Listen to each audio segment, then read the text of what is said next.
To Israel and brainstorm on issues affecting our society with the aim of bringing change. Topics and realities. Every Saturday on Royal FM. Topics and realities. A weekly program brought to you by the English desk of Royal FM. Royal FM. Topics and realities. Topics and realities. Topics and realities. The gateway to change.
Good afternoon, ladies and gentlemen. It is another edition of your talk show, Topics and Realities, on your number one radio station, Royal FM 88.4.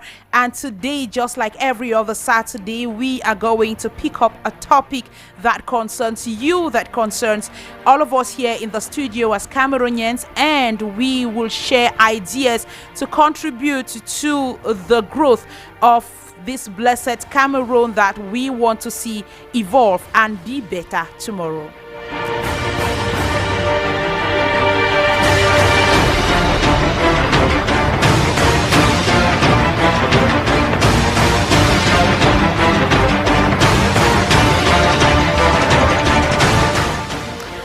On today's program, our topic will focus on the huge sums of money Cameroon borrowed between September 2025 and January 2026, which stands at 2.3 trillion francs CFA, and also the fact that the head of state last week authorized the borrowing of another 2.65 trillion to fund development projects. How is Cameroon going to get out of this debt scheme?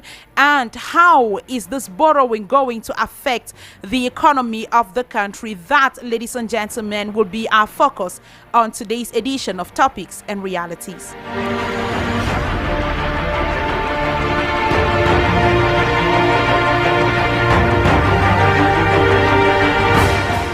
The team that will be keeping you company this afternoon is Romuald Ekume, who is all on the other side of the glass taking care of the technical console. Brian Bida and Boris Tedongmo are taking care of our cameras for the different social media live videos. Production assistance is coming in from Abel Bella Samari, with central coordination from Roger Kiek, our station manager, and the general supervision coming in from the Reverend Pastor Bisai Emmanuel Noel. At the anchor, my name is Mapala Zita. We begin with this piece of music to give honor and glory to God Almighty. Easy Concepts.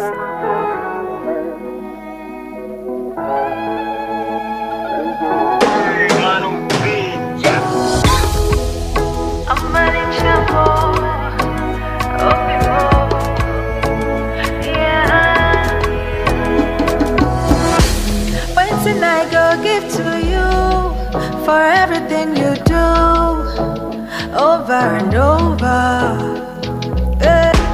All the enemy meant for evil, you turn it all to good.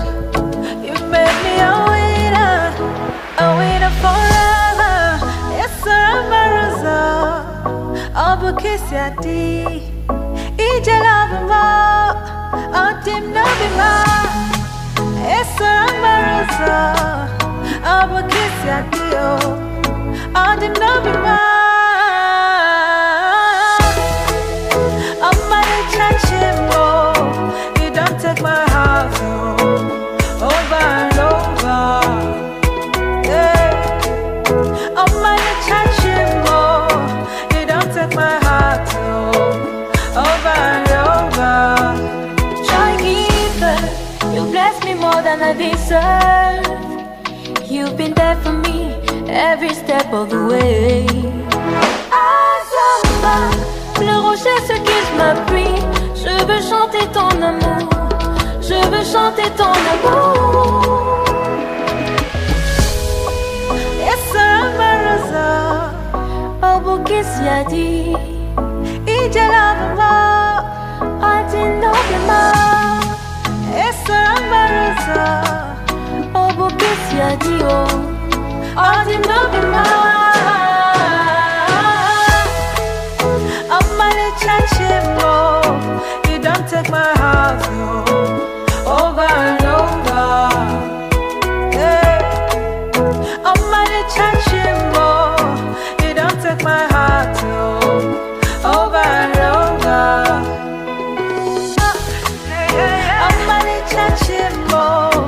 You don't take my heart over and over. Hey.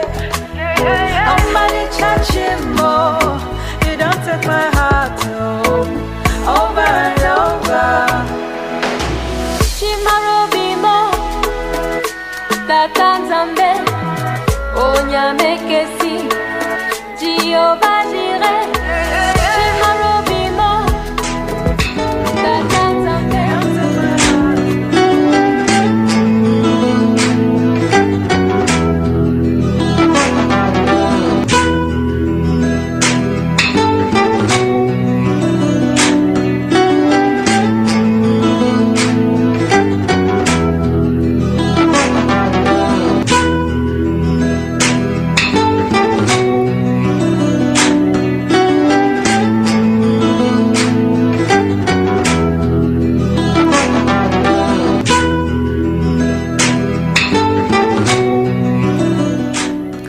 If you are a regular on Royal FM, you definitely know that this jingle is leading us into the mutual assistance and the solidarity of the MASO. MASO is in its 6th edition this year, so we are talking about MASO Act 6.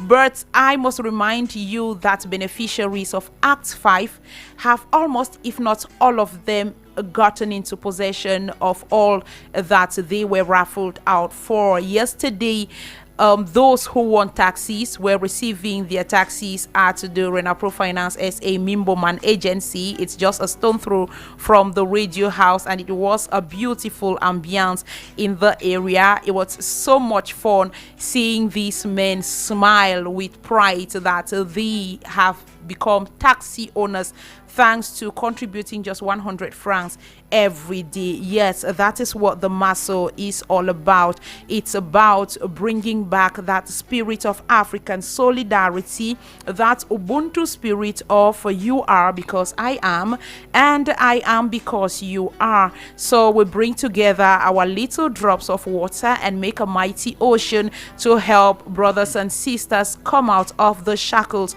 of poverty. And that is being possible because you, dear listeners, you, dear Cameroonians, you, dear mutualists, are contributing your 100 francs every day, making up 26,000 francs at the end of the MASO year, to be able to take part in the raffle draw. And then, why not, by God's grace, you be the proprietor of a car, you be the proprietor of a house, you can be the proprietor of a taxi, you can get financial assistance for your businesses, you can get a household equipment to give your interior the luxury and beauty that it deserves, all thanks to contributing 100 francs every day. And you must know that there is no registration fee into the Mutual Assistance and Solidarity family. You just buy your booklets with 500 francs and then you begin your contributions. The MASO year runs from June of the previous year to July the 1st of the previous year to June the 30th of the next year. So MASO Act 6 registrations and contributions started on July the 1st, 2025 and will wrap up on June the 30th, 2026. And the raffle draw is going to take place on July the 4th, 2026 at the Yaoundé Amadou Ayijo Omnisport Stadium. Now, excuse me, there is something you should know about the MASO. It is that MASO is an all-inclusive project. It means whether you are Christian, whether you're Muslim, whether you're Buddhist, whether you are an Africanist, I don't know if that's the word I should use, but whatever religion, whatever ethnic background you come from, whatever culture you come from, whatever race you come from, you are an African and you are eligible to be a member of the MASO family. It does not decide that it's only for Christians or it's only for Muslims or it's only for the rich or it's only for the poor, but MASO is an all-inclusive family that takes everyone. We share our little coins together and then we build something big for a brother or a sister. You might want to join the MASO family and maybe you're not interested in the raffle draws. Trust me, there are all the benefits that come with being a mutualist. We are talking about health benefits where you will have a reduction of up to 35% of your hospital bill if you go to the Mamu Hospital Complex, which is a partner hospital in the company. And then apart from that, there is MASO Academy, which is coming up. You can raffle out for your children to win scholarships into the Bisa University Institute. So yes, you can join the MASO family, not necessarily because you want a taxi or you want financial assistance or you want a house or you want a private car, but you can join because you are looking at your children's future and you are looking at something bigger and better that you want to reserve for them. Like we always say at the MASO, we simply live our African values. Renaproof offers MASO They all became proud owners of luxurious villas, starting with just 100 francs CFA. Act 1. I am called Makunchop Cecile. I want a very beautiful house. I say thank you to Maso. When they told me, I did not even believe. Act 2. Ebodin Chama Josephine. Here I am. I am an owner of a villa house. I am truly happy. Act 3. Bibagwe Kuma Jimmy. Even I didn't believe it. Subscribing is a reality. I subscribed with 26,000 CFA francs. Today, I am receiving the keys to a villa house. Act 4. Chami Jacques. It's a great and immense joy that fills me right now because with 26,000 CFA francs, which I didn't believe, I find myself the owner of a villa house. Act 5. I am Kamje Epuze Mangwa. The surprise was very big. The Lord is wonderful. He offered me a house. Who will be the next beneficiary? At Maso, we simply live our African values. Renaprove offre Maso. Ils sont tous devenus propriétaires de villas à partir de 100 francs CFA seulement. Acte 1. Je m'appelle Makunchop Cecile. J'ai gagné une belle maison. Je dis merci à Maso. Je ne m'attendais pas à gagner une maison. Quand on m'a dit, je ne croyais même pas. Acte 2. Ebodin Chama Joséphine, infirmière. Je suis là, je suis propriétaire d'une villa. Je suis vraiment content. Acte 3. Bibagwe Kuma Jimmy. Moi-même, je n'y croyais pas. Aller souscrire, c'est de la réalité. J'ai souscrit 26 500 francs. Aujourd'hui, je vais recevoir la clé d'une villa. Acte 4. Chami Jacques, technicien en automobile. C'est une grande joie immense qui m'anime en ce moment parce que avec 26 000 francs, comme je ne croyais pas, je me retrouve propriétaire d'une villa. Acte 5. Moi, c'est Kamje, épouse Mangwa. La surprise a été très grande. Le Seigneur est merveilleux. Il m'a offert une maison. Qui sera le prochain bénéficiaire? À la Maso, vivons simplement nos valeurs africaines.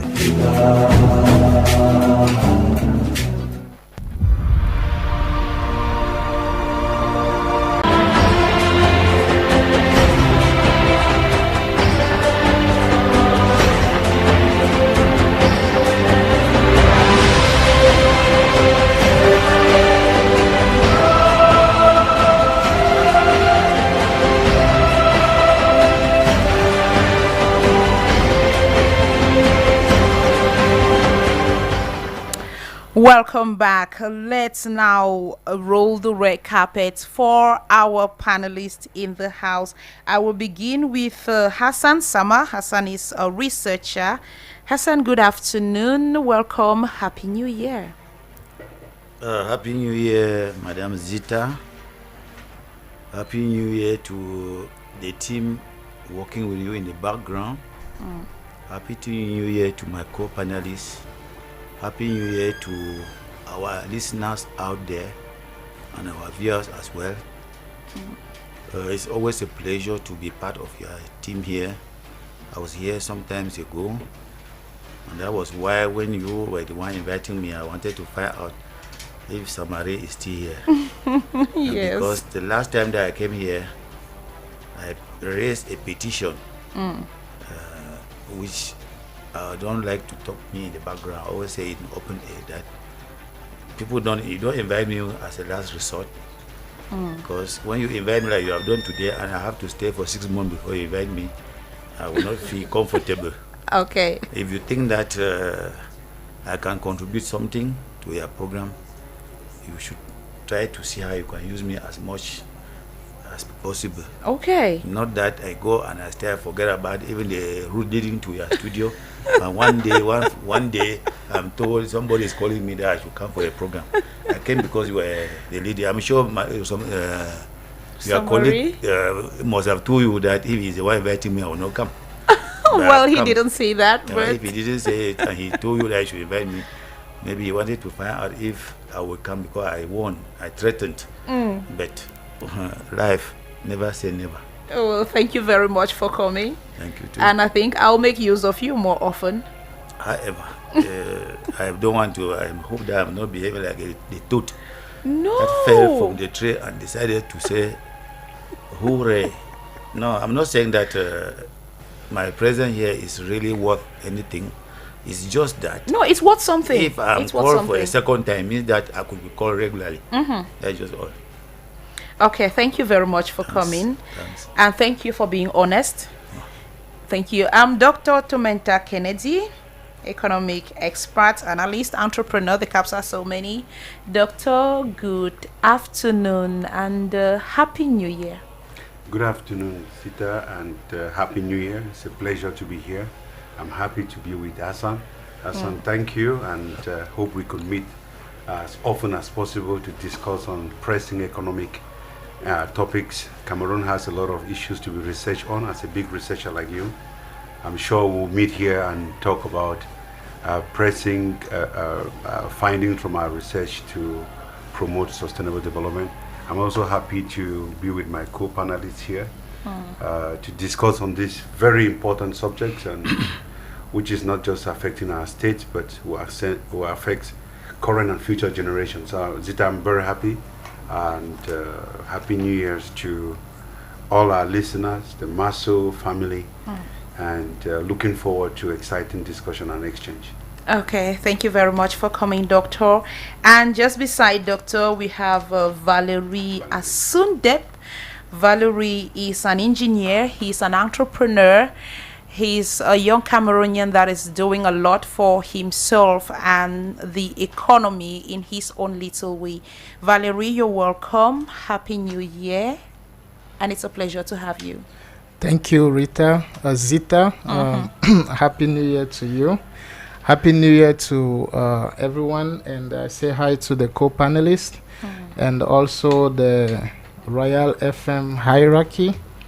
It's a pleasure to be here on a Saturday. I'm usually here on a Tuesday with Yannick Ngelewi talking about economy in the French section.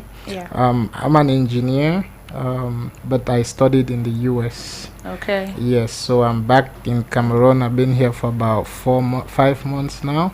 And my aim is to contribute in any way that the Cameroon government see fit for a technocrat who is willing to assist the government in unlocking some of the values and assisting in some of the areas where administration alone cannot do it. Okay. So thank you for inviting me to this English section. You're most welcome. Thank you for honoring our invitation. Okay, ladies and gentlemen, let's now have our press review. What have the papers been saying throughout the week? Evans Williams Njobati has been flipping through and compiled this for us. Good afternoon, Mapala Zita. Hello to everyone and welcome to this other edition of What's Making News in Cameroon, according to the newspaper review with me, Evans Williams Njobati. La Voix des Jeunes opens with news of youth who could undertake military service at state universities. Echo News headlines, I quote, La barre toujours plus haut. L'étudiant news tabloid on its lane is happy with the news, saying it will initiate a sense of patriotism and civilism. Sa presse comes with the headline, Au pas militaire. L'Action views the move as a societal disciplinary lesson. Premier Heure makes allusion to the Russian and Korean systems of education. Emergence speaks of an obligatory return to military service. Cameroon Tribune, on its part, evaluates the rates of immoralities and indiscipline in school milieus, giving a red card. Le Point pays the image of Minister Jacques Fam Dongo of Higher Education with caption Mire et Mirage. On their part, the Guardian Post, Astuce Inc., Echo Matin and the Daily Voice picture the heavy gesture from Minister Celestine Ketia-Cortez, who distributed street cleaning trucks to councils. Mutation wonders if these could not be a show-off from both Mindu and Minat buses. La Nouvelle Expression comes with the statement, Ça se dispute. The Voice questions the role of Minister Paul Atsanganji in the garbage collection sector, whereas the Median bears the opinion that Cameroon is sinking into financial crisis each year. Le Financier d'Afrique says the debt level of Cameroon are so high that it jeopardizes development. Le Jour makes proposals of ways of settling all debts owed by Cameroon. On the other hand, all other news journals in the kiosk features a battle between the MINFI and the SGS over the Douala deep sea port. Telegram says the confrontation is due to selfish gains and interest. Le Messager on its part comes with the title Cacophony at the Douala port. Le Mandat Express speaks of a SGS which imposes its mafia rule. L'Info à Chaud takes the statement of Prime Minister Joseph John Gouti saying the SGS has a contract with the government till 2032. Cameroon Tribune and Mutation both come back to the statement of Head of Government John Gouti, which has declared the SGS winner. And it is with that we end this other edition of Press Review with me, Evans Williams Jobati. Wishing you the best of the programs in the company of Mapala Zita. Till next Saturday, I'm done and dusted.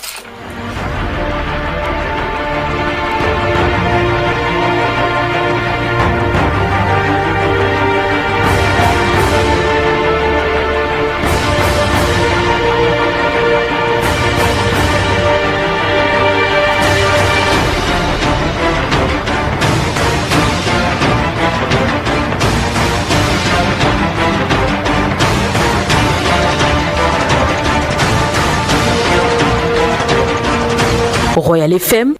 Yellow, join the MTN Yamo zone and stay connected with good deals on yamo.mtn.cm or dial *220#.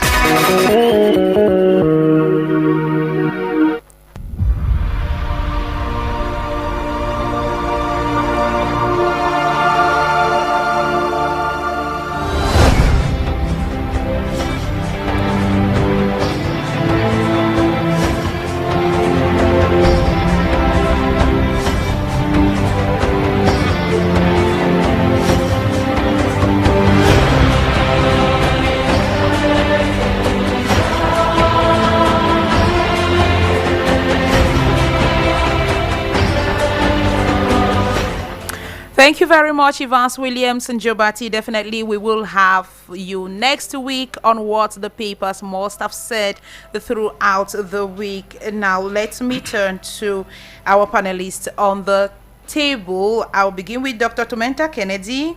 Doctor, what is it that caught your attention in the press review? I believe that Cameroonians as well as the administration has taken it very serious to clean up the nation. And I think that seeing at Celestian Kucha and as well as the Minister Paul Atanganji, all of them donating resources for the cleanup of the nation shows the degree at which moral decadence and littering has affected our nation. Economic development cannot be sustainable in an area where the majority of the workforce are always ill due to littering, illnesses, and avoidable mishaps. So I believe that what caught my attention is the fact that the Minister of Territorial Administration deems it necessary for us to carry out incentive-compatible punishment to make sure that those who litter should be booked. And we do hope that it will be taken very serious. Okay, thank you very much. Dr. Valerie, what topic? Do you have the same view with Doctor, or there are other things that caught your attention in the press review? I'm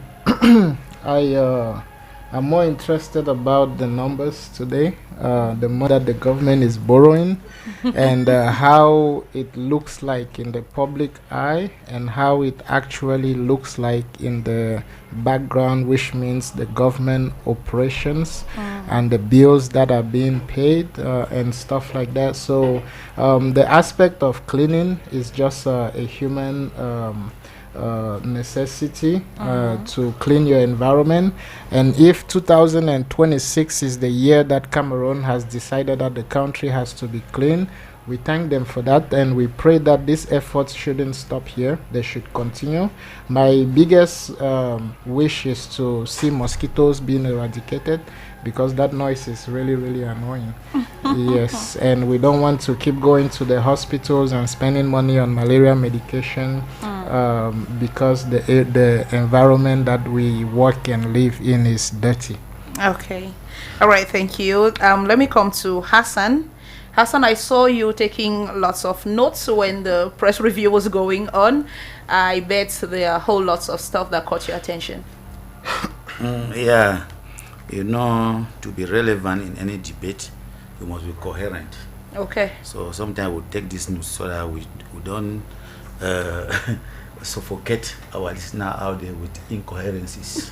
The first thing is, what I got was the idea of military training for students. Yes, in schools. Yes, I got military training, I got deviances in school, and then the other deep support in Broglio. The first observation is that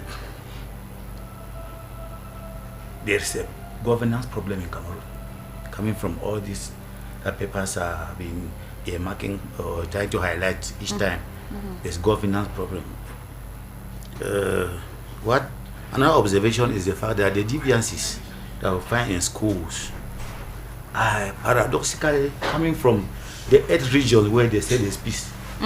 Because we would have expected, if we were coming from the northwest and southwest, we would have said, well, it is true, there's a lot of disorder there and the like. But unfortunately, we are a very disciplined people. If not, the water people are forced on us, we will never have reached where we are. So I am happy with that.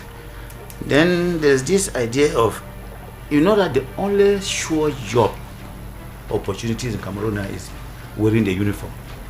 Okay. Military, whatever. That's the only sure job that every year we're sure it is being publicized and the young ones can find place. So the question that we are asking, if now the minister, after 60-something years of independence, thinks that the student now should go in for military training, are they wanting to replace those who are dying for no good reason in Norway or Southwest with students? I think there again, they are again following the shadows. It will not be so. And then lastly, the imbroglio in the Douala Deep Seaport. Yes. What does it tell us? It simply tells us that it is not enough for you to say I won an election. It is more to govern. And a thief will never be the owner of the stolen goods. Okay. Well, that sentence is deep. A thief will never be the owner of stolen goods. Abel Bella Samari, good afternoon. Thank you, Zita. Good afternoon to you. You're welcome. Let me say good afternoon, happy new year to Pa Hassan. He knows why I'm calling him Pa Hassan. And then let me also say good afternoon to Valerie. And lastly to Dr. Tumeta. When I saw Dr. Tumeta today, I remember a story that we got from Morocco. And it took me, that is why Pa Hassan always tell me the Nazareth story, where a prophet is never known in his own house. And when we came back, we had to share a lot of experience. But little do we know that those who have helped to be other nations that we are jealous of them, we have them in this nation. It boils down to what Pa Hassan be talking about, bad governance. That is our problem. If we can seek for solution to it, then we are going to go places. Because the whole this week have been thinking, and maybe we even shared in the newsroom, that for the first time in the political scene in Cameroon, we see military taking decision in the port authorities of Douala. What is the sign?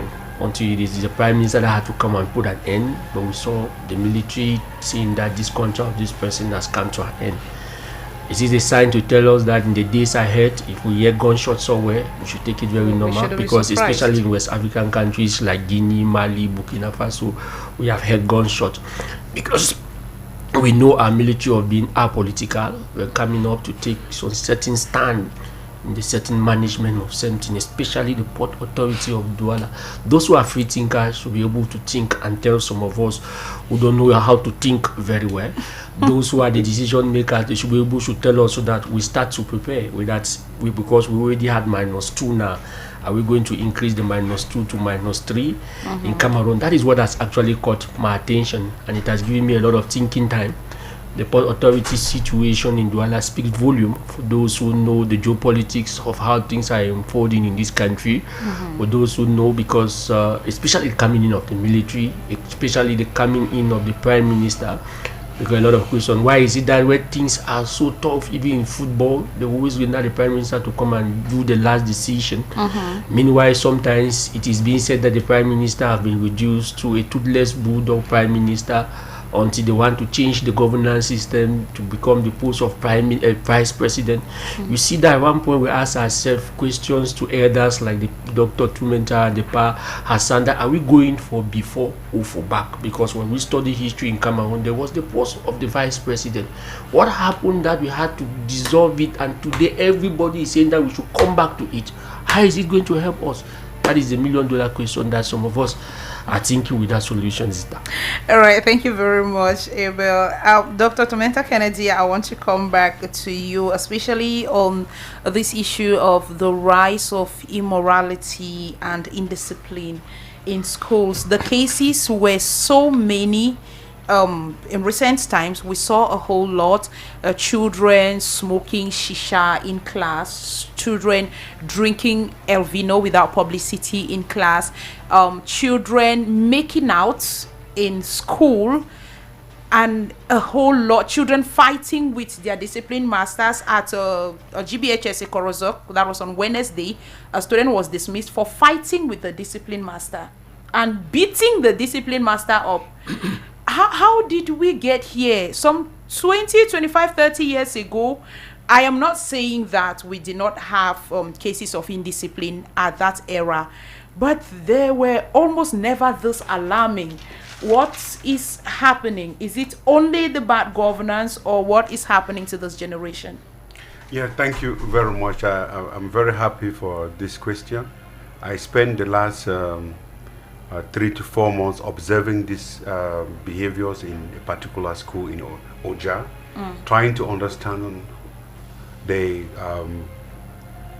how do we get to this point. And you could explain it from 5 levels. The first thing is the decay of the what we call the school, the educational family. The educational family is made up of the teachers, the students, the parents, the administrations, and so on and so forth. Yes. But if we talk about morality, we have abandoned moral upbringing everywhere. Parents are tired, frustrated. You find basically families where approximately 90% of married couples in this country do not speak more than 25 minutes. I mean, 90% of couples do not speak more than 25 minutes a day. That bad. Which means that apart, they will say, oh, what does that mean? They only speak on logistic issue, getting taxis for the kid, paying school fees and all those things. They speak about that. But to speak about themselves, exchange, 90% of married couples in Cameroon do not speak more than 25 minutes.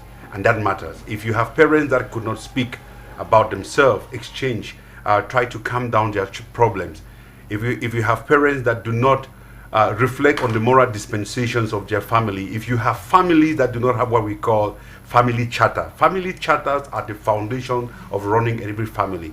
If you don't have a family charter where you have the do's and the don'ts, then you don't have anything to run the family. You run the family on in quote, I hear say, they said that, our father said that. So we do not have a moral basket that you can make a reference in running our families. Once you don't have that, the only time you know you need that is when you have problems for divorce and so on, when you refer to one fundamental document, which is the marriage certificate and the law that supports it. But unfortunately, the marriage certificate gives families a foundation to create their family charter. They don't have. So once families do not have that, And once you have the breakdowns of family, our traditional system has fallen. Meaning that when your father goes away and put a successor who is supposed to be a guidance, and everybody call that successor a witchcraft. When we have polygamous family where a successor who is supposed to be neutral is being forced to take a single pattern, then you find that the foundation that grooms a moral, dignified family is down. And that one family in that educational society is dead. Secondly, you go to the other part, which is the parents. The other part of that family are the teachers themselves. You see, the noble profession of teachers, of teaching, has been killed, sometimes because of our corrupt attitude. Some of the teachers were not meant to become teachers. They are just frustrated young people who wanted to do something else and couldn't have it, and they were forced to buy their way into the schools, and that profession, which is a guiding profession, has been destroyed. So you get that job partly because of moral immorality. So when you look at that immorality, some of them really want to do that job, but they are not being judged by the number of contents, the way they bring up kids, but they are judged by the way they come to school, they are judged by the upbringing, they are judged by the region they come from. And then these kids themselves that have been left by babysitters from birth, by babysitter, taken to school by drivers and so on, these kids themselves do not believe that these teachers could speak to them. And so when you have a broken educational society, you can't use moralism, individual moralism, to judge it. It is a systemic breakthrough. And when you have a system that has fallen, you can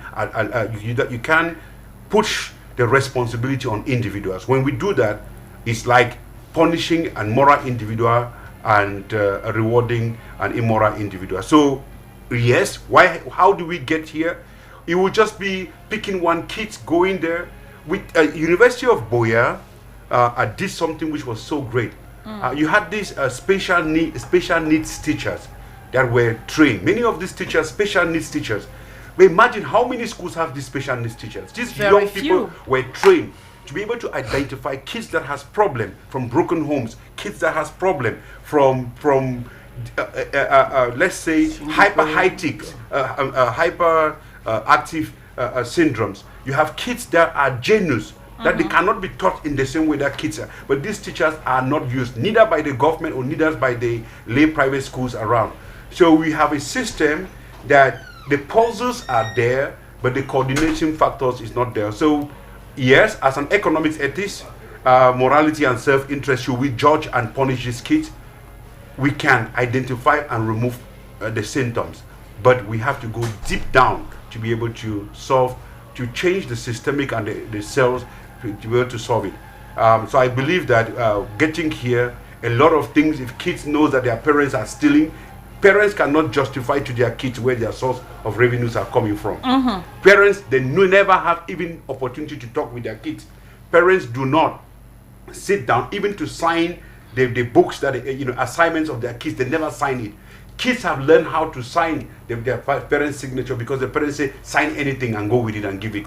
So you have a broken system, and what we are doing, we are planting seed for a devastating workforce that will come to chop us and eat us in the next 30 years to come.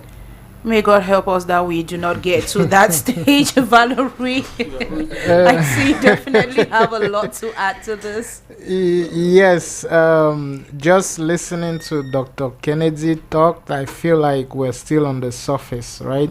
We need to dive in a little bit deeper. When we look at the Cameroon education system, we see that we still have remnants of a colonial pattern, where the curriculums were written and handed over to us, where we're studying things that are maybe 10, 20 years expired already. You see the DNA of every human being is looking and seeking for evolution, something new, how to add to the experience to make it better. But we are stuck with a curriculum that makes people to draw butterflies and name them, draw fishes in a entrance examination like advanced level. We are not learning how to become cartographers or fishermen, right? We want to evolve, and this evolution has been withheld for so long. So what the doctor was trying to say is that we have to take responsibility of our education system, and by doing so we need to rewrite it all over. But what do I see that the Cameroon government is doing is that they want to let the colonial system to die, which means let it become the product of what it has built, right? Immoral children, people that cannot work to provide something, people that are depending on service jobs in order to survive, which is why we're seeing the government borrowing to pay salaries, because the job that the people are doing is not bringing in any revenue in order to balance the balance sheet.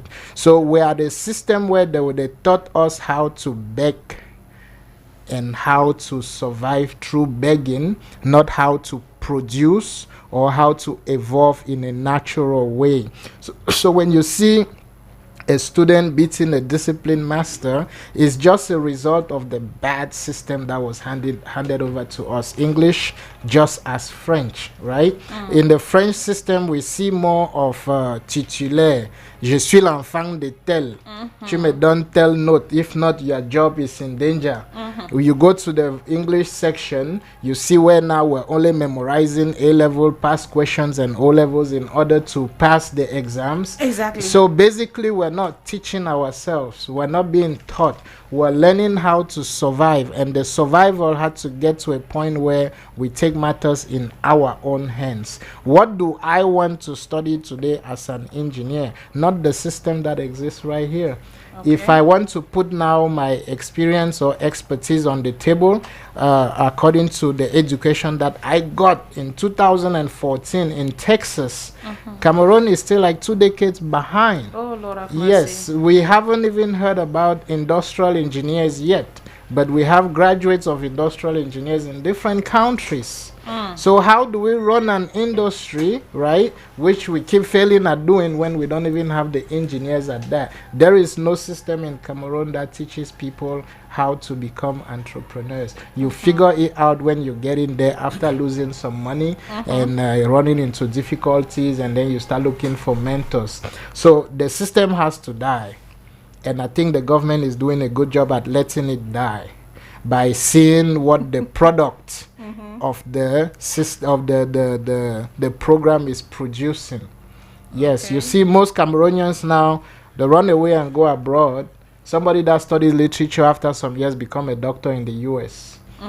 That is now a product of a better system, because one, you have the education system that is there, you have the resources that are there to guide the person to become a doctor. So even if they thought that they didn't know biology and chemistry, America has proven that to be a different case, right? While we're here studying psychology, religion, and all those things that are not helping us, who has promoted these things? Our colonial masters. Yes, and that is the inner version of the iceberg we're seeing at the top. Okay, Dr. Tumento, you want to add something before I come to Hassan and let's move to Yes, I think when he speaks, we have to understand that we are, if I go back to what in the introductory statement of Hassan and Abel, there's something hidden and we have to call it the thing. We are living in an anger society. You know, when you have a society where anger is being subdued, being pushed, being pressed and covered, it comes out somewhere. So if you look at frustration, anger, you know, the mental health, mental dispensation. If you look at statistics, I taught in the ethics for medical students at L'Hôpital Jameau, which are students that comes from CHU. I wanted to teach them ethics in the medical field. And I always ask them, I want 10, just write 10 ethical dilemmas that you have witnessed. If I have 10 students, I have 100. Every time I do that. And most of them, you see that the degree of mental health, the degree of medical errors, the degree of corruption that has entered where people put white, but they are red in the sense of, the metaphysical aspect. wrecked because of lies and everything. People who are actually... You get into a taxi in the morning, you tell a taxi driver good money, it's a problem. It's a problem. Everywhere you see this anger, this frustration, you can't. It's, we tried something. We said that the church, schools should be liberal. The church, as late Cardinal Tumi said, the church is a school of the conscience. Yes. If you go to church, it's just a school for the conscience. The church helps you to build your conscience. But we remove certain religious studies. We remove everything where you can moral education. We remove all of it and just keep them as a side dish. We are harvesting the long-term investment we did. We don't beat. You don't allow the community to care for a kid. You don't allow taboos. We have parents that their kids, they don't ask where the sources of those money comes from. They take it. You have scammers, thieves, digital thieves. You call them, that is a cyber job and distant job. Parents take the money. So you have all of these things that is in the society, and somewhere it has to reproduce itself. So I just want to come back to my brother Valerie to let him know that if we are touching this thing, it's either system, breaking out curriculum, but we have to look at what the society, what is out of the society. It's anger everywhere. You have people like Valerie, like us, the one who came back to this country, sacrificed everything, who came here, but nobody cares about us. Starting from our family, they say, why did you come? You failed before coming back. Because they expect us to stay there and give money so that they can eat. There are projects that are supposed to carry out. You have us being frustrated because if you come back to this country with your American passport and American citizens, and everywhere you cannot buy land, you cannot own anything. If you have to buy land, you have to go to the Ministry of Land, to have authorization to do that. So all this frustration makes some of these people to think that, come on, I don't care. So if you want to quench some frustration and to treat this kid, let's do the proper diagnosis of us, of our living environment, which is our society, which reflects who we are and what we ought to change. Okay, thank you very much. Hassan, anything to add before we move out of this topic? When I listen to the two economists, I feel really perplexed whether I will be able to talk. Okay. Because they have spoken so well that I think that I needed to take notes. Oh. I remember I happened to have, when I came to university in 1985, I did economic sciences. But since then, I've forgotten everything. I want to thank the two of you. Yeah, but I want to, when he spoke, I think that he said everything, almost everything that I had on my paper. Okay. And I was beginning to wonder whether he's a doctor in every field. And what is good, to be called a doctor means you can talk on almost every field. You are polyvalent. That's why you go a doctor. You don't just go and come back. Or they say something, they say, no, I'm a doctor, all on this. No. That was called, just like going to university. Once you are passed through the university, universal. Yes. You can intervene everywhere. Perfectly well. You may not be necessarily an expert, but you have ideas that is better than somebody who has not gone to university. So I want to thank the two of you and thank you for bringing them here. Okay. Yes. And then I want to tell my brother, Dr. Tumeta, I hear the name, except that you come from Kambe, you should be from Babungo. Yeah. I come from Babawan. So I mean that we are the Ngokutunja boys. The Ngokutunja boys. Yes, he started by calling my attention that he would love that we should always meet and talk economics. I will always meet so I learn from you. I don't know what I can say anything on economics. However, that was just that. Yes. I've heard my brother there. Valerie is talking of that this old system has to die, and the new one. Where is the limit between the old and the new now? That we're in Cameroon. Do you know where the limit is now? No. The people, the soldiers who are on the route collecting 500 for everybody, are they old people? They're the young ones. Young people. The soldiers who massacred children who came on the road to protest without any arms, were they old people? Were young people. Now, you have simply just transferred. That's why you don't even want to live. You don't want to go on retirement. You want to successfully transfer all the bad habits down here before you go. And you are talking about ways to die. So we have to follow our armor when we will die. I don't know when he will die, my dear brother. He will not die. We have to say enough is enough and stop it. We cannot wait. He will never die because the new devils that are today are worse than those people who groom them up. So we will fight that. It should not be. I come back to we're on deviances. Yes, she practically said everything. The only new thing that I want to add there: why are parents not at home? Because you raised it. Why they have less than 25 minutes with their families? There's poverty. Everybody is out. Everybody out on the field, struggling to survive, as you said. Everybody wants to see what in the evening children will eat, because children will not care whether you are working or not. In the evening, they say, Mama, Papa, we have not eaten. In our days, our mothers were not working. They were called housewives. Yes. Concentrated in the house. Everybody who came back from school, if there was no food, my mother has to explain to the husband. Thank you. If there was no school fees, my father has to explain to the wife. Why? That it was well planned. Today you people say, you people call us that we are too old. Our times, this is not our time. Well, allow you people. Where are you people? Exactly. They are fathers. They are fathers that we used to wear in those days. You people said that it was not. Today, we are fighting now to wear them. Even women are wearing. I saw a first daughter somewhere wearing some that was as long as the whole of this hall. You people, which is better? So I think that change should not just be for the sake of change. Yeah. The change should show an improvement in our in what is coming new. The parents, I heard some people somewhere, not necessarily here, saying that parents, what is happening in school, the deviancy in school comes from their homes. No. Let's allow this parent in peace. There's no father, there's no mother who we want to train the child negatively. Do you people know that our children spend, out of 24 hours, they spend more than half in schools, out of their homes, and they have less than 3 hours with their families. But when everybody comes back at 5 o'clock, people need to eat and they go to bed by 8, 9. So now, another thing that you try to develop there, where I want to add, is this idea of teaching. In those days, teaching and the medical field, it was a calling. It was a calling. Not everybody was a teacher or was of the medical field. Yes. But today, as you rightly put it, it is a matter of trying to have what Freeman calls matricule.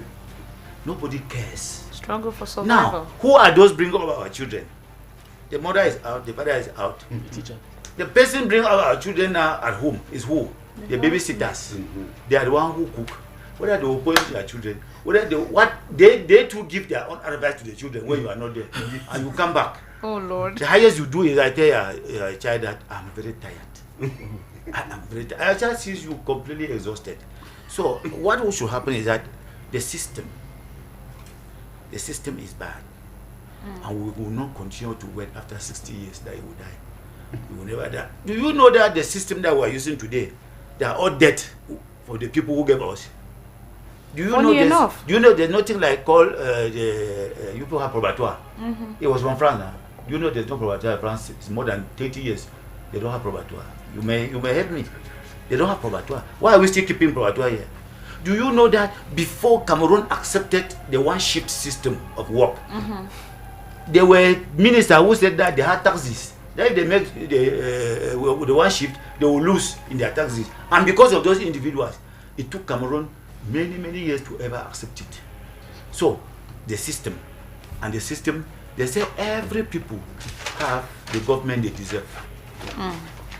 When you hear Cameroonians, when they say coup d'etat somewhere, Cameroonians like Marie, they are the first people, they jubilate.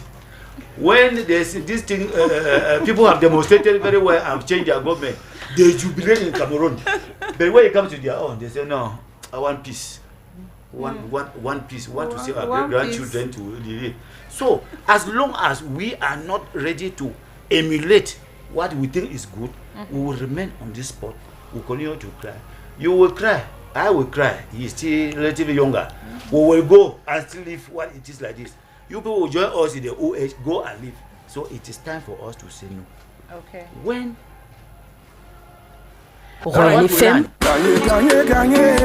Il est 17h, bro. C'est l'heure de win chez Orange. 6 voitures de l'heure. 50 voyages pour atterrir au Maroc. Plus des milliers de maillots de Lions. Et des centaines de millions chaque semaine avec Orange Bonus. Combi, Nagle Jazz 111 étoiles 1 Jazz. Ou avec Orange Money au Jazz 150 Jazz. Orange est là. Chez Orange. Orange est là.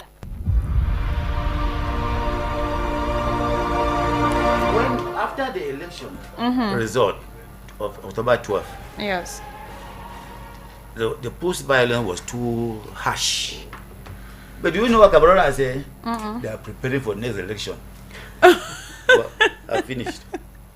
All right, thank you very much, gentlemen. That was a very interesting one from our press review. Now let's get into our topic proper. And today we are looking at the state of Cameroon, which borrowed 2.3 trillion francs CFA between September 2025 and January 2026. And just last week, the head of state, President Paul Biya, authorized the borrowing of another 2.65 trillion francs CFA to fund development projects in the country. I am happy because we have economists and researchers in the house, and Abel, who has also been following the story very closely. So I am going to begin with Valerie. Valerie, let me first of all get to your appraisal of this issue at hand. We are at practically 2.3 trillion, 2.65 trillion. That's close to 5 trillion francs CFA already borrowed and to be borrowed in a Cameroon that you and I know the economic situation of the country. What's your appraisal of the situation? Well, as a young man that Mr. Hassan just rightfully pointed, yes, I have come to appreciate value at different instances. Okay. Say, for example, what is the value of 1,000 francs CFA? Is zero. The 1,000 number is just a nominal figure. What gives the 1,000 francs CFA value is the raw materials that back the currency. Because every financial system has tools. Money, paper money is just one tool of the system. There's another system which is the debt and the borrowing and the GDP. So when we, the young people, we look at the value that we are going to inherit, we're not looking at this paper money, right? We're not looking at the money that they're borrowing and the debts that they're incurring, because if we look at it nominally, our inheritance is going to surpass any figure that will be numerically printed on any piece of paper in the days to come. What do I mean by that?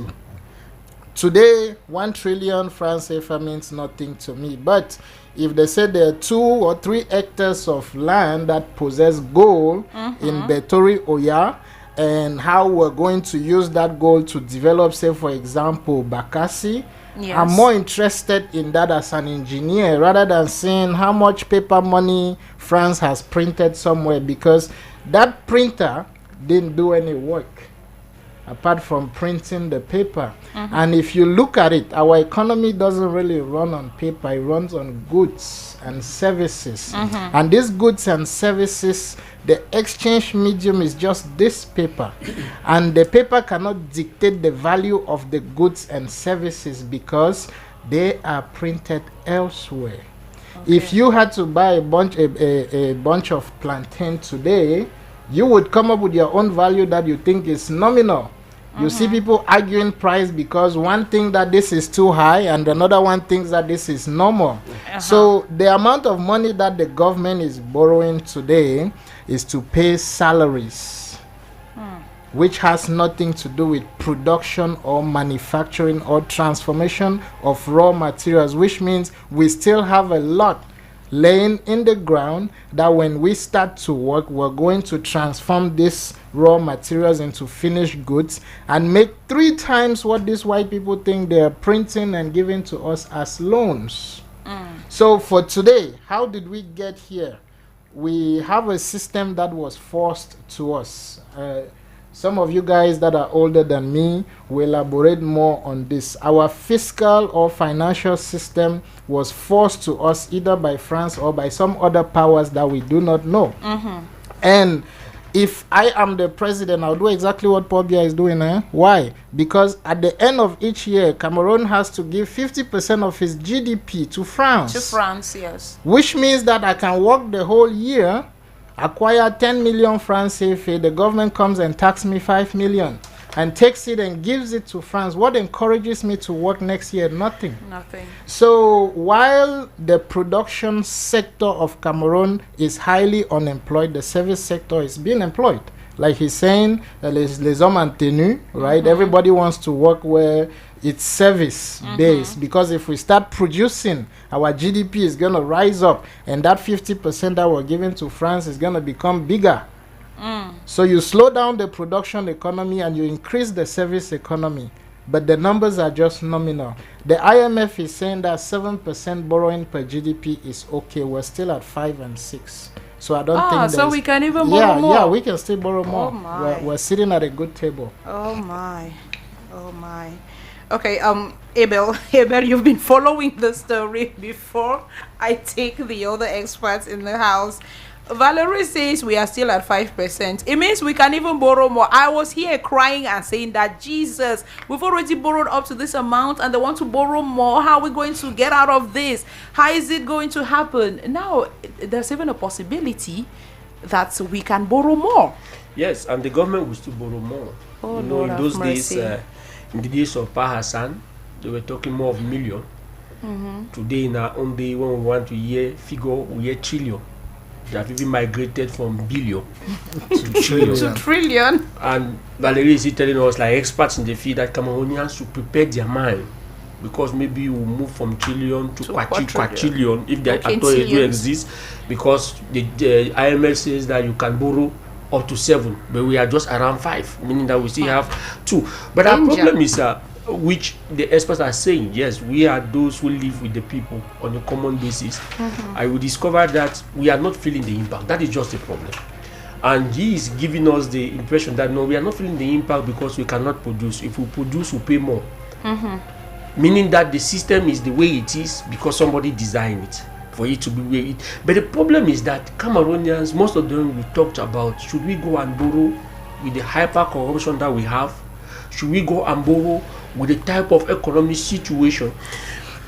When you follow earlier on what we were talking about the situation of youth in higher education, doctors said that Cameroonians live in anger.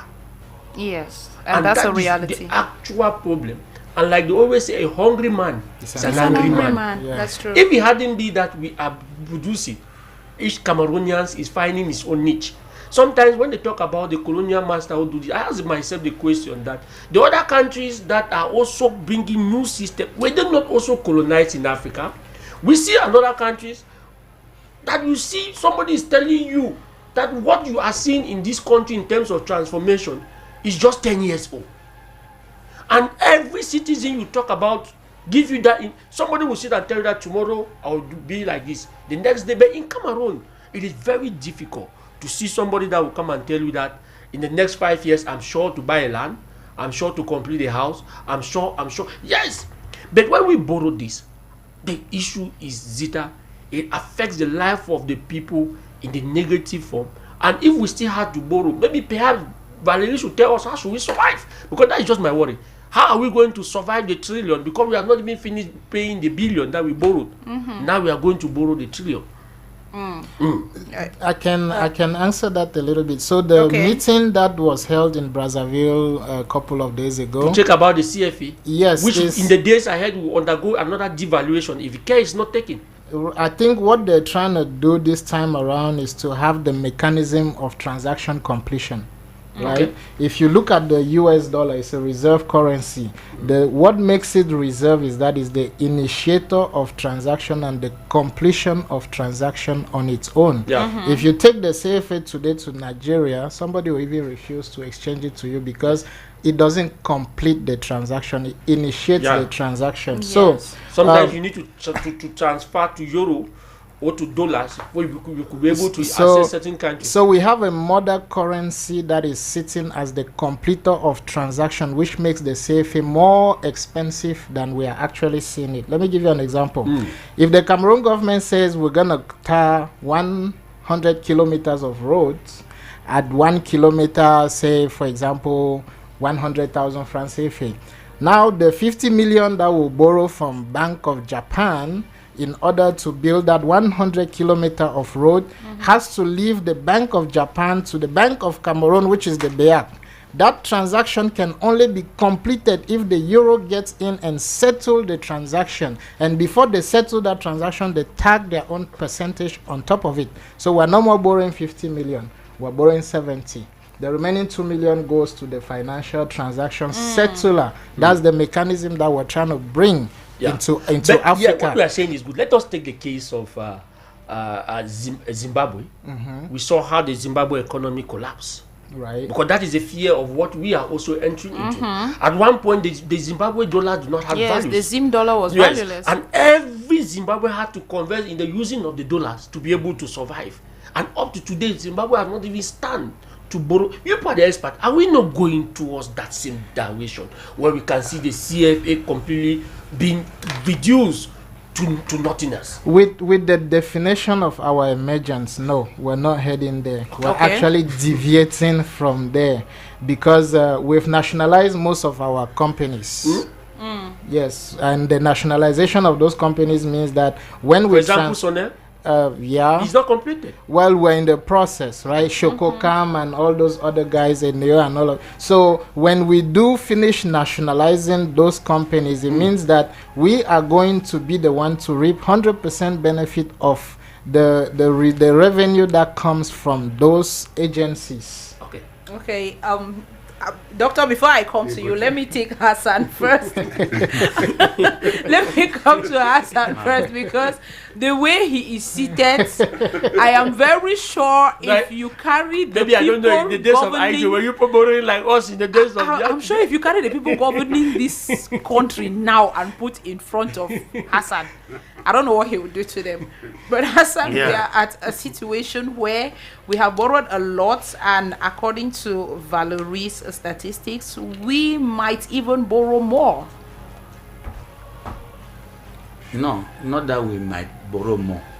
We can still borrow more. We can still borrow more. There's still to pay services. That's what he says. To pay for services, not to production. Pay for services. He's right. Yes, and fund development projects, not invest for return.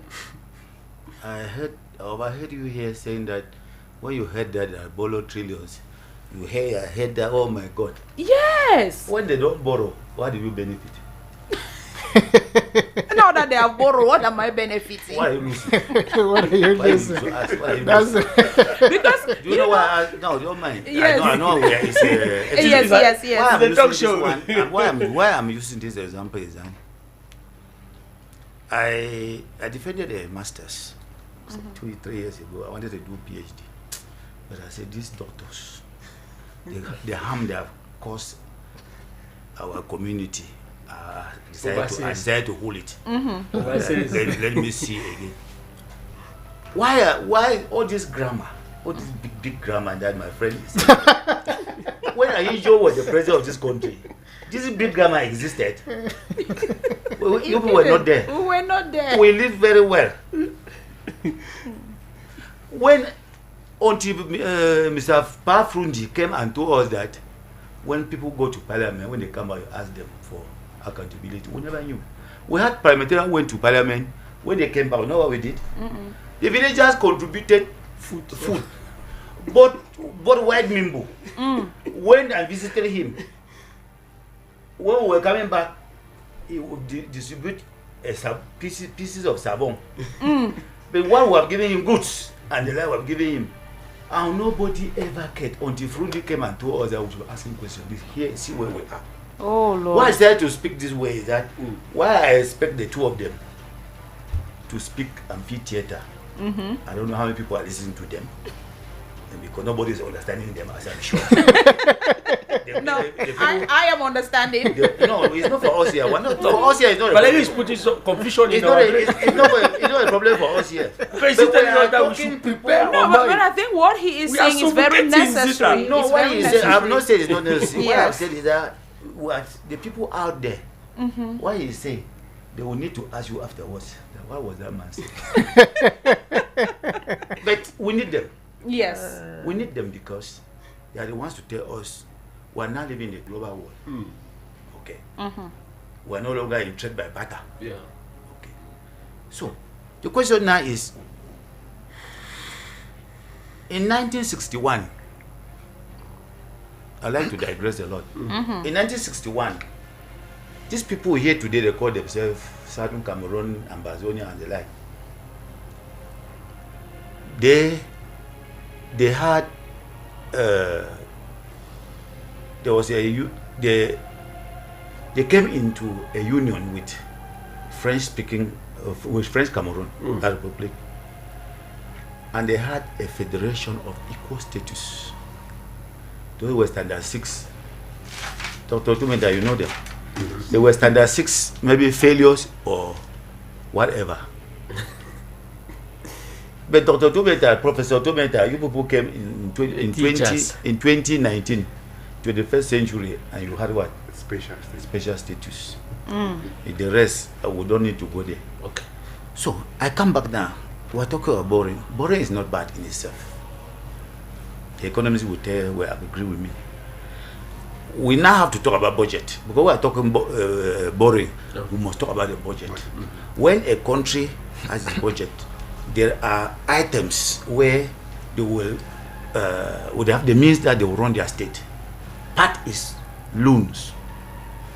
But from what I heard from my young man, what's the name again? Valerie. What I heard from Valerie there is very, very devastating. Because Valerie is telling us that what these people are, this money they are borrowing, they are not paying their capital. They are either paying, they are either eating it, what you call, they're eating their paying of salaries and the like. They are eating the money and they are producing nothing in exchange. Because what will make us be able to pay our debt will be what we produce. Yes, with that money. What we can produce that can be used like exchange. Not so, if I got you very well. Yes. So what is happening that you were even crying here is that all the money you have been borrowing remains intact. What we are paying, we borrow money, we use 93%. I saw it somewhere, I don't know whether I was right. 93% is to chop. Let me speak in very simple terms. In very we simple chop it. terms, yes. Then We buy 7%. Then 7%. 7%. We use 7% to repay the interest on the loan that we have borrowed. It means that the loan that we borrowed remains intact for as long as the regime is there. How did we get here? Is the regime. We have a regime where, as I said, if you borrow and you invest, it means that the fallout from the investment we will be able to pay off, and one day we can be free. Yes. But when they borrow, if they borrow 1,000 million, which is, I think it's a trillion, 1,000 for they have to do something, around 500 goes back into private pockets. Do you know? You people may correct me. I want to believe that even the money we borrow are there is our money that our people went and kept back in those banks. that they are borrowing us on a very high interest. Yes, it's I very saw somewhere possible. that it was 10 point something. To borrow trillion in 10 point something, can we even be able to pay the interest? Just the interest without talking of paying I mean the just loan. the interest, 10%. So what I want to think is that, as I earlier said, every people have the government they deserve. Is it that? If today we are here, we are only crying now, can we not stop it? We can stop it if this regime is put at. But what is happening is that the young man here is busy, is preparing that the people should go and put him to go to parliament. To go and do what? I don't know. Zita, maybe Yes, perhaps Abel. before you take doctor to explain, because really I'm thinking, let me take a situation we saw out there in Morocco, which is preparing the 2030 World Cup. World Cup, yes. Morocco have decided to sign a partnership to also borrow with the Qatar winners. Now, the Qatar has come in. They are breaking down the seas to construct all the buildings so that the nightclubs can go under the sea. People can, like what they have in Dubai. They want to transport Dubai to that stuff. Can we borrow money in the sense that the economists are saying to be able to invest? Or it will be very difficult for us with our present economic situation to borrow money and invest, rather than taking it, like Bahasan said, just for the shopping service. Because when we look at one of the cry of the Cameroonians, they are there, is the fact that we borrow, the people living condition does not change. Not at all. But the administrators, the management committee, their life keep on changing. They don't reduce their own trend of life. You still see them in the Porsche car. You still see them buying all the expensive. Everybody is so entitled to his Article 2. You don't play with it. But can we not change the dynamics to say that, okay, we borrow the trillions, we invest into projects that a lot of small and micro, small businesses, that if we put it, is it impossible for us to invest? Because sometimes in the National Assembly we ask this question, you go to ministry, you see running budget is far higher than investment budget in all the ministries in Cameroon. Yes, their running budgets are always like higher. That is the worriness that we, the common people, we have. Okay, I think the person best placed to answer that question is Dr. Tumenta Kennedy. Doctor, you have the floor. Yes, I go back to Pa Hassan. Valerie has to say that he's really right. We have to be very careful.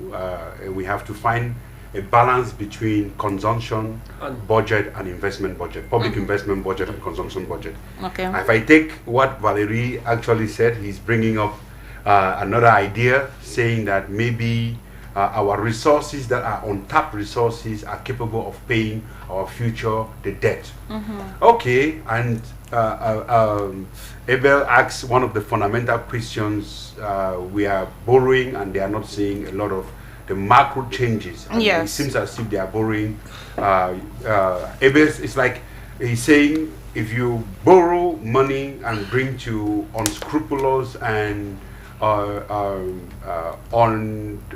unethical gatekeepers, that money would disappear, and sometimes they would tend to, because of insider, tend to borrow and feed themselves. So those are their own thinking. But they are all right, and at the same time they are all wrong. Let's push it down. Okay. Okay, all of us are right and all of us are wrong at the same time. The first thing is, let's look at this. To understand the borrowing, you need to know from whom are they borrowing. So I think Hassan pushed somewhere and said, maybe these guys are borrowing their own money that they stole, kept, and they are taking back. We have seen that. That is saying, the Cameroonians sell our water to us. Yes, I mean, you can. We have seen that. So it's not surprising. I said that he has a partnership with a foreign country. We saw white people here. The famous Cam water, and you know. Yes, so those are the what again. So, but let's look at the structure of it. I mean, we can allow I'm happy that this program is being listened all around the countries and globally. Yes. And decision makers always tend to this program. But let's explain. And if people have to investigate and figure out where are things, let's explain the structure of our debts. So actually, our debts are made up of 3 or 4 fundamental parts. We either borrowed domestically, meaning that we borrowed from our people, from the banks and people, or treasury bonds. And treasury bonds, that means the treasury tells you that you can buy its papers, and in 5 years time you have a fixed interest rate, and you have your money. So people go in, and so we borrowed domestically. The second part is international private organization. So you go to international banks, international organizations, private organizations. You go there and they give you money with certain interest rate. Sometimes you also go to external banks. So so if you look at these three, let's look at these 3 parts. Of course, you can, people can give you what we call implicit debt, meaning someone gives you as a help, But he expects that at a United Nations, when he's voting, you have to vote for him. Those are also moral debt. Yeah, of course, if people give you support in the form of disguised official development assistance, it gives you freely, but he expects you at international organizations to stand with them for a certain issue. We have always been neutral because we don't want to hit people. So if you look at the last part, if you look at that part, problem comes in. That's where he's saying. We have approximately 400 billion to be borrowed from domestic, from international private organization, about 1,000 from external banking system. Yeah. So, is that bad? No. The structure of that, is that bad borrowing? As you said, no. But now look at, do we borrow and use it productively? That, we should look at the qualitative analysis and efficiency. Exactly. Do we borrow and use it efficiently? And do we borrow wisely? I would say no. Because the Minister of Finance actually went for a road show in the United States, I think last year, and this year, almost after the election, he still went. And they discovered that Cameroon can pay his debt. That's the nice thing. Cameroon borrow and pays back. And if you borrow and pays, means you are good. Yeah. So secondly, Cameroon borrows short term. So he borrows money, and actually by the time those projects are matured, he's already paying back. So he doesn't borrow for 15 years, 20 years, 30 years, or 10 years. We borrowed for 5 years, 3 years. By the time, so look at now. We have again idle funds. We have approximately 5,641 billion of money that we committed, meaning that we go and sign that we have borrowed this money. But when you sign, you have to take that money. So if you don't take the money, you are paying what is called the commitment fees. And why don't we take the money in time? Because our projects are not matured. Oh Lord. These are the project that we are supposed to use it for. By the time the parliament, the bureaucrats pass their time to approve to get here with the projects, before the time that the MINIFI and the Ministry of Economic Planning and Regional Development, by the time they are getting in, it's already raining season. And by the time before the project goes in, you are already paying commitment fee and interest rate, meaning that interest of money you are not using, you are paid on that money. So if you sign 5,641 billion, which is approximately 6 billion, 6 trillion, and then commitment fee without using, then you don't blame the government per se. You blame those who committed themselves and signing without taking the money to use. So let's push the second part. Another part is the economic repercussion.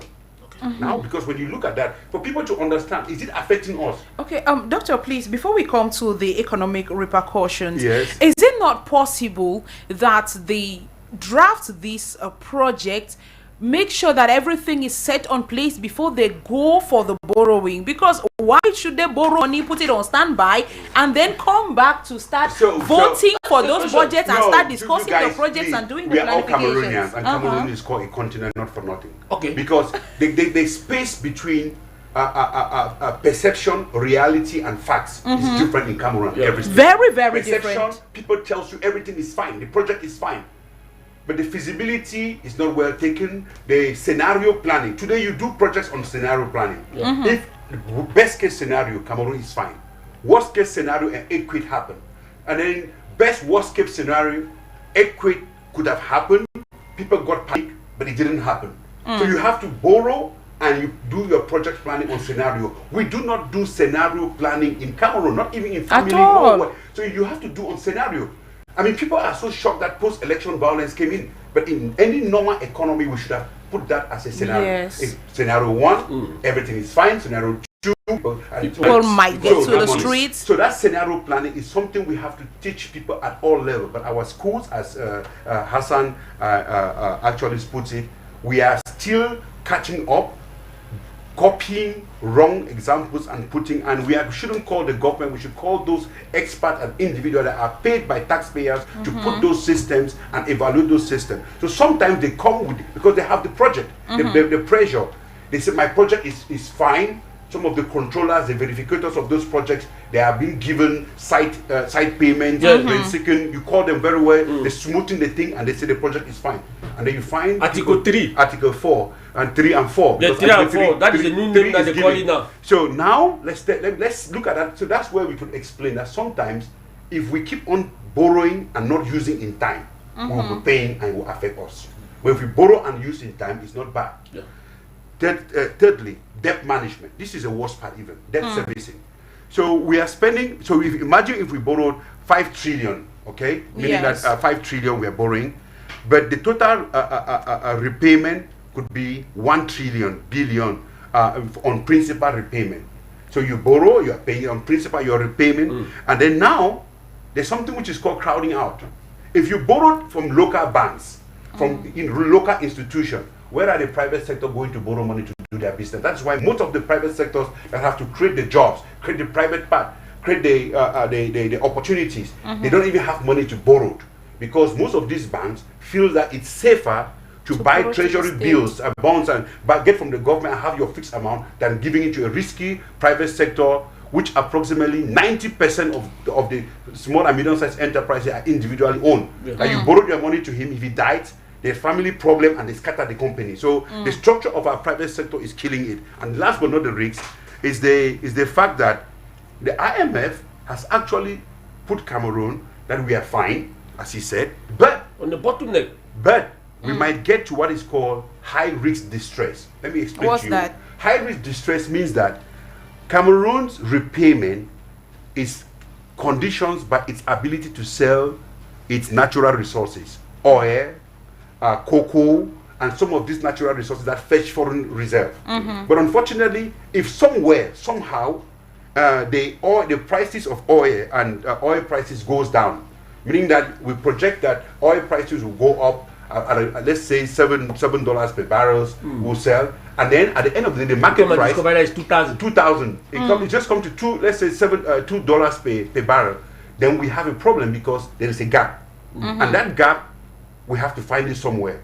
And so if that thing goes below a certain threshold for a long time, meaning that price doesn't goes up, we have a serious problem. If you look at global geopolitical, with what is happening with Venezuela and so on, if somebody pumps a lot of oil in the market, prices goes down, meaning that it's going to affect us, cocoa prices. So just to put it down very briefly, for people, so many Cameroonians will finally be resident at Jammu. No. The mental health will not be easy. No, so that part is so important. And then you see the treasury of Cameroon has arrears. They are using this money to pay 171.3 billion of arrears. You know, some of us who have houses in Gokutunja, like Hassan and so on, some of our houses for, let's say, 2000 and almost 2010, we have not received even arrears that has been paid. But documents are filed, the government do everything that has been paid. The government has given authorization that Ministry of Finance should pay all these parents that their houses are being rented by the government. They have not received this money.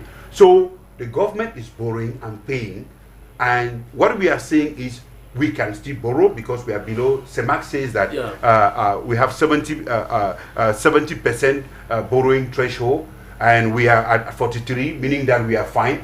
But all of us are not saying that borrowing is bad. If you borrow your money, give it to irresponsible civil servants, irresponsible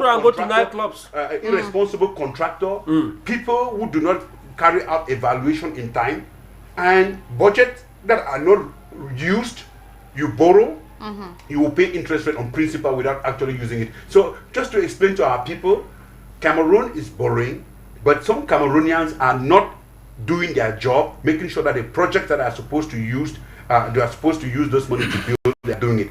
Now, if we borrowed, if you look at the Olembe Stadium, the scandal on it, you look at the road, the ring road, the Douala N'Djamena corridor, you see, so all of these roads that are productive roads, where road passes, development comes. But unfortunately, the money we are borrowing, we are not seeing it. The import substitution that we are trying to do, let's borrow and actually invest. Morocco has done it, Rwanda did it, Nigeria is doing it, Kenya is doing it, other countries are making sure that you have to build the 21st century infrastructure, industry, special economic zones to make sure that the borrowing, we have what is called the domestic reserve mobilization, and you increase the tax base instead of killing the small, honest, small and private sector that are there by high taxes or increasing customs oversight, where people, when the money comes in, some unscrupulous people are squandering the money. So I Royal believe FM. that, Yellow. Dans le secteur YAM MTN, pour rester connecté au bon plan, yamo.mtn TM ou tape étoile 220 dièse.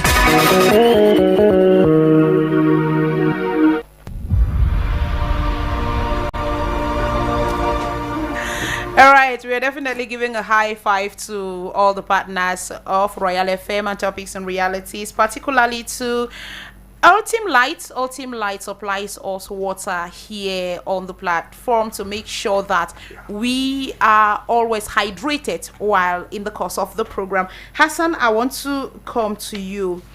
A lot has been said, but I am still wondering, why is it only the case of Cameroon that we borrow to consume instead of borrowing to invest? Because when we talk about the head of states authorizing the borrowing to fund development projects, we know what these development projects are, because the road between Yaoundé and Douala is mentioned as one of those development projects. So we are talking about constructing roads, maybe rebuilding schools, I don't know, maybe revamping some sectors that need revamping, but we are not talking about investing in these vast lands. When you're traveling from Yaoundé to Bafoussam, Bamenda, Buda, we have a lot of vast land that is just lying in waste.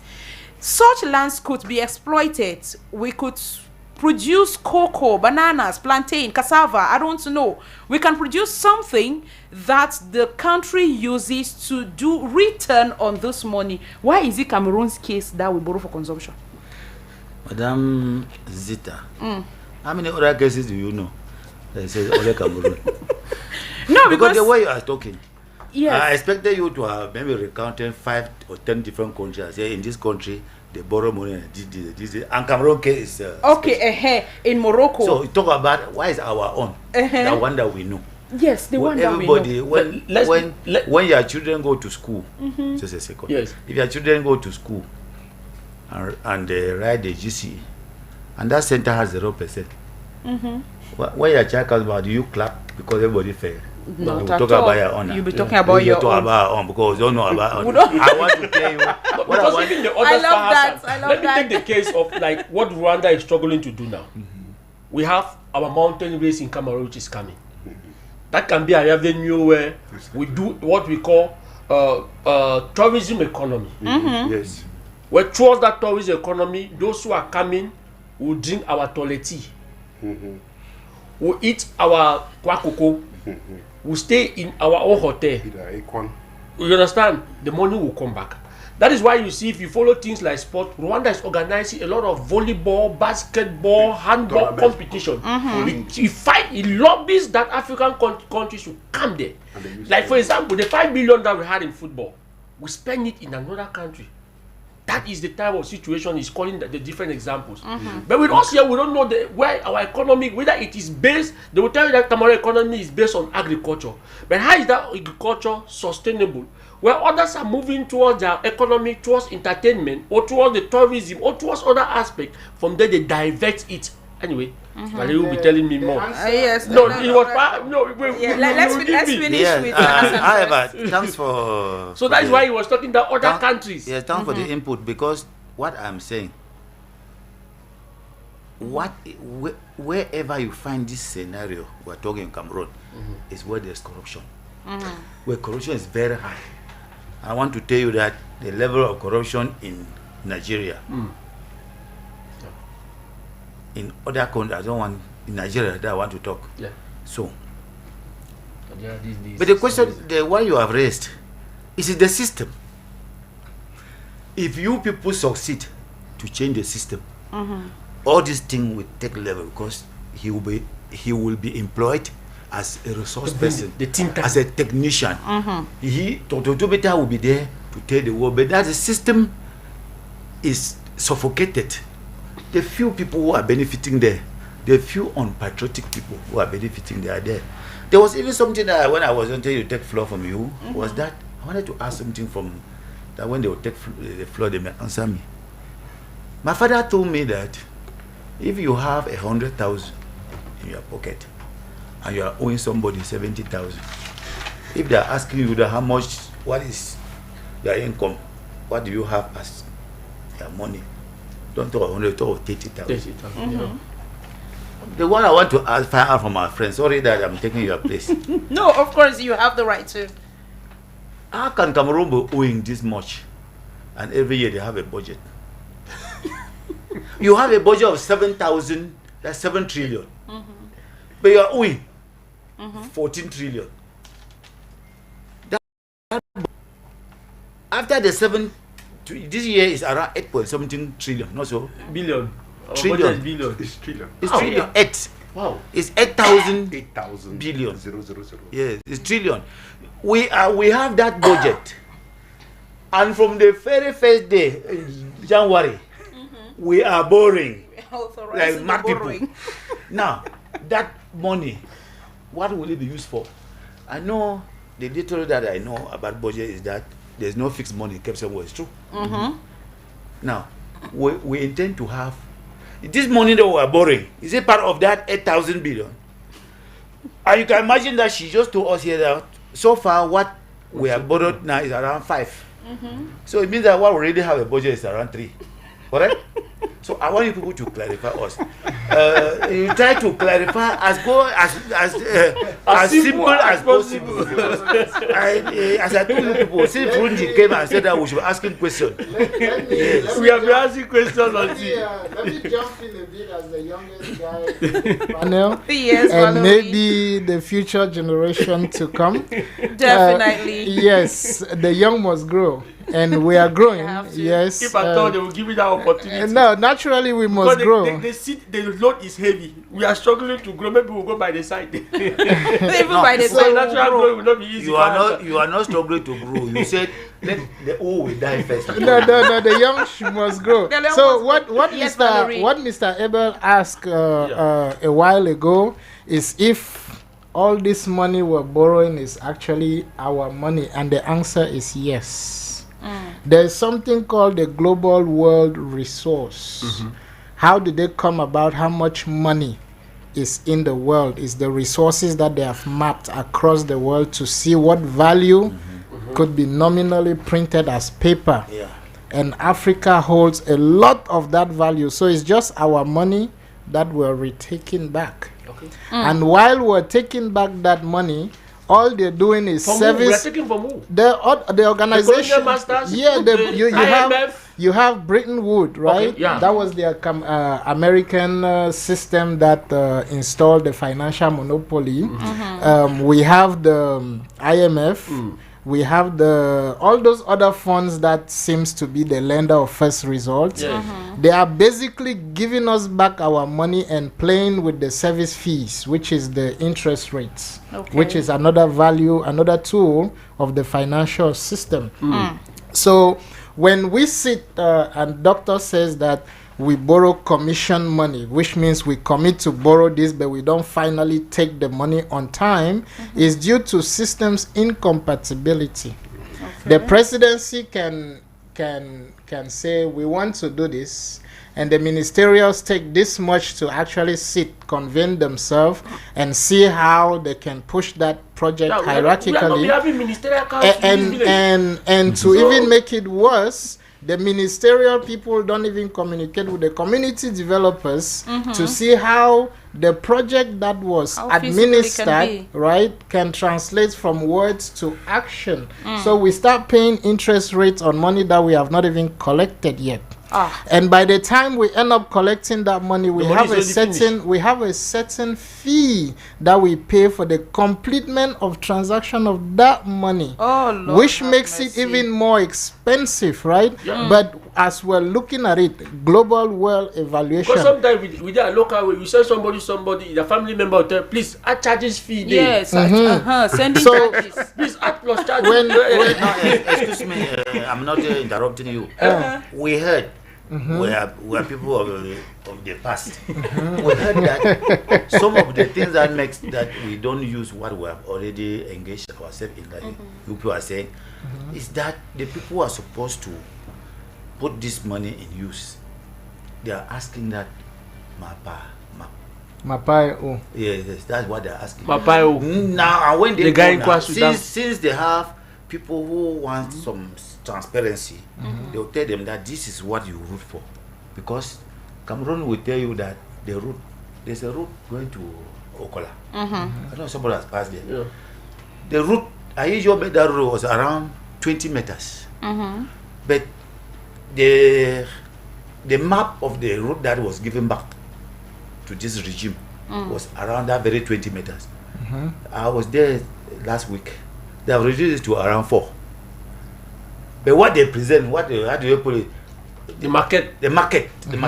What they present is different. So, if they go now for the money that they had earlier earmarked and told the powers that be, those external persons, that we are going to use it for this, and the next day they come, they want to steal, they want to say, remove your own and give our own, we'll do it for a different thing. I think it could be blocked too. I don't know. This is a local man. This is a villager talking. So, Mr. Hassan, what I would simply point out today here is that most Cameroonians have not understood the mechanism of how the country works. Okay. Right? For you to build a road, I'll still come back to this, my paper money. You cannot grind this and throw it on the road and it becomes tar. It's not Definitely possible. Not. Right? So for us to build a road, money really has no value but to pay the service workers. Because the stones that we call gravel is from our backyard, right? The cement. Now, the problem is the tar. Where is our tar coming from? France is the one selling it to us. They dictate how much 1 kilometer of tar is going to cost, which makes our road development or construction even more expensive. So why don't we have tar? We're not refining our own oil. Can we not adapt? Adapt to Countries what? are adapting. I saw a street tarred from cement. No, but don't we have the raw materials to produce our own tar? I saw a street tarred from cement, and I quite remember that there was a time when the Minister of Urban Development and Housing was still the minister that came from the people. He started doing something concerning encouraging other countries that we have seen other. If the problem is the tar, we adapt. We people are the experts. So the experts are saying that there are minor tectonic movements in Cameroon because our land is mostly iron based. That's bauxite. You put cement on there, the next day you come, you would have cracked. Okay. That's why you've seen our roads having potholes. It's because of these slight seismic movements that are minor. But then, if you increase the thickness of the gudrong, like they said, we will not experience it after some time. And if we also impose that certain weight, vehicles of certain weight don't pass through certain roads, that road will stay intact for some time, but it will end up still feeling that seismic movement, which will cause some kind of degradation with time. If you do cement road pavement, I give you 1 year, it will still be like the one in the Cartier, like nothing happened to it. So the adaptation that you're talking about now is for us to refine our own oil and have our own raw material, which is the tar, and not having to buy it from France. Okay, well, thank you that very is the much. Solution. Thank you very much, Valerie. Gentlemen, we'll be wrapping up, but Dr. Tumenta Kennedy, I am sure you have something to add before we move out of the studio. Yes, I'm really happy that we exchanged on a very unique topic, but something that is very clear for us is that we have to control our destiny, control the money, control our production and use of money. And the best thing that we have in Central Africa is our natural resources. There is something that we had worked with the United Nations Economic Commission for Africa, which is called the Natural Capital Accounting. Simple. We have our resources here. we have our forests, we have our resources. Let's say the value of the resources is X. We put them into the bank and we print the money. This is the fastest and cheaper way of creating money. Without we have our forests. If we say we don't cut it, and then we print money for the forest we didn't cut, because the value of our forest today could be determined in the world market. If we have gold before, if we don't use our gold, we can show the value. If we exploit the gold, the value reduced. So this thing is called natural capital accounting. And when the United Nations came out with this, creating the Consortium for Natural Capital Accounting, unfortunately, the citizens of this region and the head of state are not picking it up. Why should America, with trillions of debt, they print and they build, and us will go and borrow somewhere? So I believe that we shouldn't be worried. All the citizens have to do is that if we borrowed, let's make sure that the money is being, let's say 2/3 of the money should be used in investment, just like all of us agreed. And for consumption, we have to be very, very wise. We have to be very, very efficient. We have to understand that we can earn more money from a growing economy than stealing from a dying economy. Okay, thank you very much, Dr. Tumenta Kennedy. From a growing economy, yes, than to steal from than a dying steal economy. from a But dying we economy. cannot still borrow yet to develop. Why? Because there is this 50% that we still have to pay to France every year of our GDP. If we our GDP increases. Do you know why they haven't made a census since 2005? Because they don't want to give the exact number of Cameroonians, so that somebody should not tax us on that. The GDP is based on the population. And the population growth of Cameroon has been increasing steadily. I think there's a solution from what he's doing, what he's saying. And a lot of economists, Zita permit me and Papa Hassan, have been crying that it is time we think about the monetary system. If that is our problem, we look for solution. So people are saying, should we drive away CFA or not? But imagine at the moment, if you have an economy where people do not have trust, where even the treasury officer is not being trusted, the cashiers are not trusted. If you now say we have sent away somebody who is blocking your money and actually brings in a bunch of people that are irresponsible, therefore it will easily drive our economy to inflation. So that is the point. So the first thing which I think we all agreed is that morality makes all of us go ahead. Responsibility makes us go ahead. Stealing will not take us ahead. So. Stealing will definitely not take us to anywhere. Ladies and gentlemen, it is on that note that we'll be calling it a wrap on today's program. Abel Bella Samari, thank you very much for joining us. Thank you very much, Zita. And Valerie, I want to thank you for hope to be coming. with you again next Saturday. Definitely. I hope you have time to come next Saturday. Valerie, I want to thank you for coming. It's been very insightful. Thank you. Thank you. Dr. Tumenta Kennedy, it's always a pleasure to have you. So much knowledge gotten from you today. Thank you for coming. It's always a pleasure to join you on this wonderful studio and to be with the Royal FM family, Maso. Okay, and Hassan, our researcher, please do more research concerning how we can come out of this economic situation. Hassan, I want to thank you so much for coming. Thanks a lot. I don't want to promise anything. I am now fighting to see how I will join my ancestor in peace. You know, you cannot join now. No, Hassan promised me you're going to come again, please. You're not joining your ancestors anytime soon. So write your will so that your children will not stay behind and fight. We have anything, I'm going to write your will. Okay.